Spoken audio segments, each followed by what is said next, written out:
सनातन धर्म में एकादशी का बहुत ही महत्व है। इसमें उत्पन्ना एकादशी का विशेष महत्व है। इस तिथि पर भगवान विष्णु की पूजा करने का विधान है। सभी एकादशी तिथि का अपना अपना एक महत्व होता है, जो शुक्ल पक्ष और कृष्ण पक्ष के दौरान मनाई जाती है।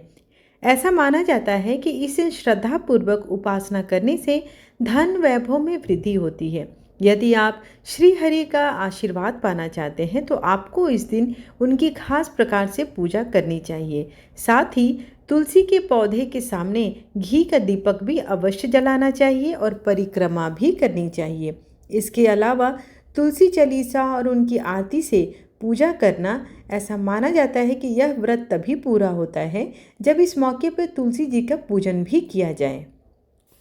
एकादशी के बारे में यह भी कहा जाता है कि यह उपवास करने से शरीर को शुद्धता और मन को शांति की प्राप्ति होती है। एकादशी का उन लोगों के लिए एक महत्वपूर्ण स्थान है जो भक्ति के साथ अनुष्ठान और पूजा का पालन करते हैं। व्रत आमतौर पर एकादशी के शुरुआत के दिन सूर्योदय से अगले दिन तक होता है। एकादशी का समय चंद्रमा की स्थिति के साथ बदलता रहता है। जो लोग व्रत करना चाहते हैं उन्हें सूर्योदय से ही शुरुआत कर देनी चाहिए और अगले दिन तक जारी रखना चाहिए। इस दौरान भोजन करने से बचें और अपनी क्षमता के अनुसार गरीबों को दान अवश्य करें। व्रत समाप्त करने से पहले दान करना चाहिए। ब्राह्मण भोज से आपको उपवास का लाभ प्राप्त करने में मदद मिलती है। यह व्रत अत्यंत शुभ और फलदायी माना गया है। अनुष्ठानों का पालन न करने से किसी के भ्रम या डर से बचने के लिए कई भक्त एकादशी के एक दिन पहले से अपना उपवास शुरू कर देते हैं या फिर केवल सात्विक भोजन को ग्रहण करने लगते हैं। भक्त दान के रूप में कपड़ा, पैसा, भोजन जो भी हो सके उसे दान कर सकते हैं। यह करना अति श्रेष्ठकर बताया गया है। अब आइए जान लेते हैं कि उत्पन्ना एकादशी की पूजा विधि क्या है। इस दिन आपको सूर्योदय से पहले उठना है, स्नान करते हैं और ब्रह्म मुहूर्त में भगवान श्री कृष्ण की पूजा करना है। व्यक्ति साफ कपड़े पहनते हैं और भगवान श्री कृष्ण की पूजा करते हैं। इसके बाद वे घर में गंगा जल छिड़कते हैं। पूजा के लिए भगवान श्री गणेश और भगवान कृष्ण की मूर्तियों को रखा जाता है। साथ ही में तुलसी की मंजरी को भी अवश्य शामिल करें। उसके बाद भगवान विष्णु को धूप, दीप, नैवेद्य, रोली और अक्षत चढ़ाया जाता है। इसके बाद माता एकादशी की पूजा की जाती है।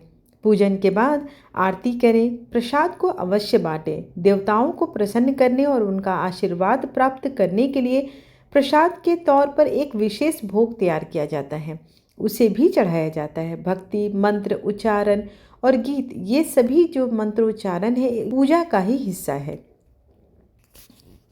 इस बात का आप ध्यान रखें कि जब आप पूजा करें तो आपके मन में या दिमाग में कोई दूसरी बात नहीं चलनी चाहिए। किसी के प्रति कोई गलत दुर्भावना नहीं रहनी चाहिए। शुद्ध और पवित्र मन से जब आप किसी व्रत को करते हैं तभी वो व्रत फलदायी होती है, अन्यथा उस व्रत का करने का कोई भी प्रभाव परिणाम आपको नहीं मिलता है। उत्पन्ना एकादशी सभी एकादशी में से पहली एकादशी है और शास्त्रों और लोक कथाओं के अनुसार इसका बहुत महत्व है। उत्पन्ना एकादशी के दिन आप व्रत कथा का श्रवण करने से पहले सर्वप्रथम भगवान विष्णु का ध्यान अवश्य कीजिएगा। तत्पश्चात कथा का श्रवण कीजिएगा। उसके बाद आप आरती करेंगे। तो भगवान विष्णु का ध्यान करने के लिए आप इस प्रकार से मंत्र को बोल सकते हैं। शांताकारं भुजगशयनं पद्मनाभं सुरेशं विश्वाधारं गगनसदृशं मेघवर्णं शुभांगं लक्ष्मीकान्तं कमलनयनं योगिविद्यानगम्यं वन्दे विष्णुं भवभयहरं सर्वलोकैकनाथम। आइए अब पहले हम लोग एकादशी व्रत की तिथि को जानेंगे। पारण की मुहूर्त क्या है उसके बारे में जानेंगे। हरिवासर का समय क्या है, संपूर्ण पंचांग को जानने के बाद कथा का श्रवण करेंगे। मार्गशीर्ष माह कृष्ण पक्ष की एकादशी तिथि का आरंभ 26 नवंबर 2024 को सुबह 1:01 पर होगा और अगले दिन अर्थात 27 नवंबर 2024 को सुबह 3:47 पर समाप्त होगी। ऐसे में उदया तिथि के अनुसार 26 नवंबर 2024 को उत्पन्ना एकादशी का व्रत रखा जाएगा।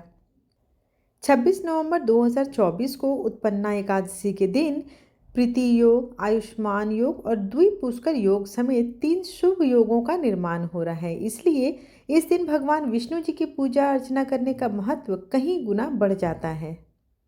26 नवंबर के दिन के पंचांग कुछ इस प्रकार है। ब्रह्म मुहूर्त सुबह 5:16 से 6:04, अभिजीत मुहूर्त सुबह 11:52 से 12:35, प्रीति योग दोपहर 2:13 तक, बाद में आयुष्मान योग होगा। यह योग बहुत ही उत्तम होता है। इस योग में अगर आप किसी कार्य का प्रारंभ करते हैं तो उसमें सफलता जरूर मिलती है।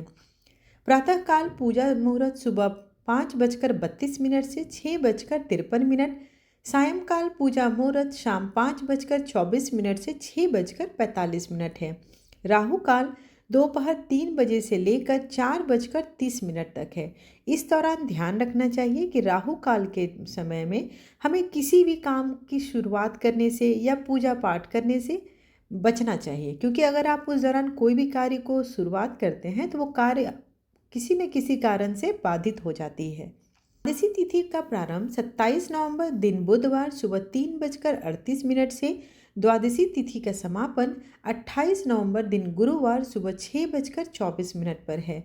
27 नवंबर के दिन का पंचांग कुछ इस प्रकार है। सूर्योदय सुबह 6:53, सूर्यास्त शाम 5:36, ब्रह्म मुहूर्त सुबह 5:16 से 6:04 पर है।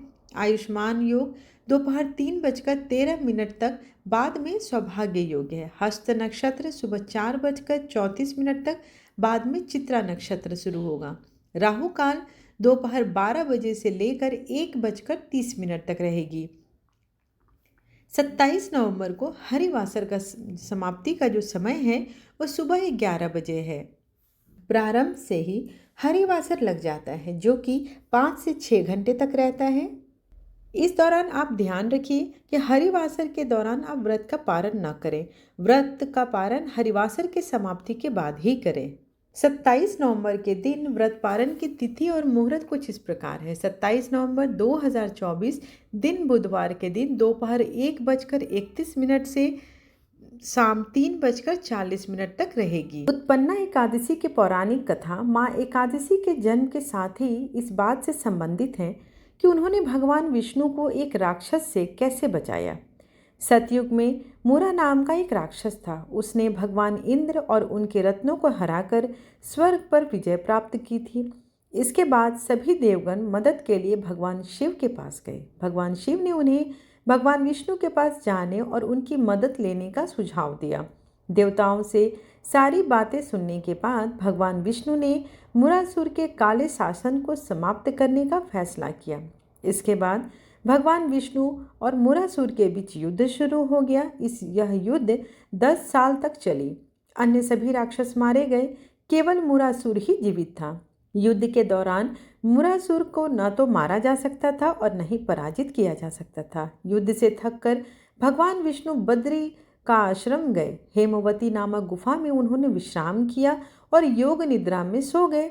जब दैत्य हेमवती के पास पहुंचा तो उसने विष्णु पर आक्रमण कर दिया। उस समय भगवान विष्णु के शरीर से सकारात्मक आभा वाली एक शुभ महिला का जन्म हुआ। उसने मुरासुर को लड़ाई के लिए चुनौती दी और अंत में उसे मार डाला। जब भगवान विष्णु अपने ध्यान से जागे तो मुरासुर के मृत देखकर उन्हें सुखद आश्चर्य हुआ।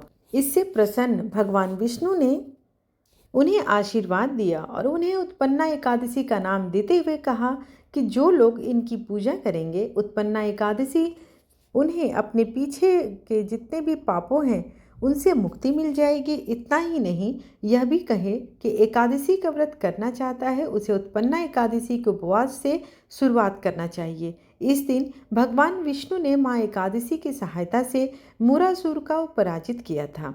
इस एकादशी को भगवान विष्णु के संबंध में परिभाषित किया जाता है। माता एकादशी और भगवान विष्णु की पूजा और व्रत करने की परंपरा एक ही दिन की जाती है। इस एकादशी के अनुष्ठान का पालन करने से आपके जीवन के वर्तमान और अतीत में जितने भी पाप हैं सब धुल जाते हैं और आप मोक्ष के नजदीक पहुंच जाते हैं। यदि कोई इस दिन व्रत रखता है तो यह व्रत सभी त्रिदेवों का व्रत रखने के समान माना गया है।